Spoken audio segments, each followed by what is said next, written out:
सुरुवातीला माझ्या बिझनेसला ॲसिडिटीचा प्रॉब्लेम होता.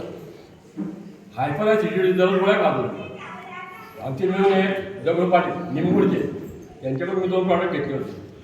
ते 2 प्रॉडक्ट घेतल्यानंतर मिसेसला दिल्यानंतर काय ॲसिडिटी पूर्णपणे बंद झाली. गोळ्या कंप्लीट बंद झाली. मुलाला मुलाचा त्रास होता, त्याला 2 बॉटल दिल्या, त्याचाही मुलात पूर्णपणे बंद झाला. औषधी बंद झाली, गोळ्या बंद झाल्या. नंतर मी स्वतः विचार केला की आपण काहीतरी करायचं बॉस, म्हणून मी 1 वर्षापासून मार्केटिंग करतोय. पण मला गावामध्ये कमी होतं, वेळ कमी होता, म्हणून मी फक्त मोबाईलवर करत होतो, नेटवर्क मार्केटिंग सारखं करतो. पण आज मला सहकारी एवढे भेटले आहेत, शाळांचे मार्गदर्शन भेटलं आहे, पाऊस शाळांचं मार्गदर्शन भेटलं आहे, तर नेटवर्क वाढलेलं आहे, प्रॉडक्टचे रिझल्ट पण येत आहेत चांगले. खूप छान प्रॉडक्ट आहे. 2 पैसेही भेटत आहेत. पैसे कमवायचे आहेत, लोकांना आरोग्य द्यायचं आहे, दोन्ही गोष्टी येतात बा. तुमची इच्छा असेल तुम्ही मार्केटमध्ये या, प्रॉडक्ट वापरा, अनुभव घ्यायचा. अनुभव आल्यानंतर समजेल तुम्हाला काय आहे. धन्यवाद सर. म्हणजे बघा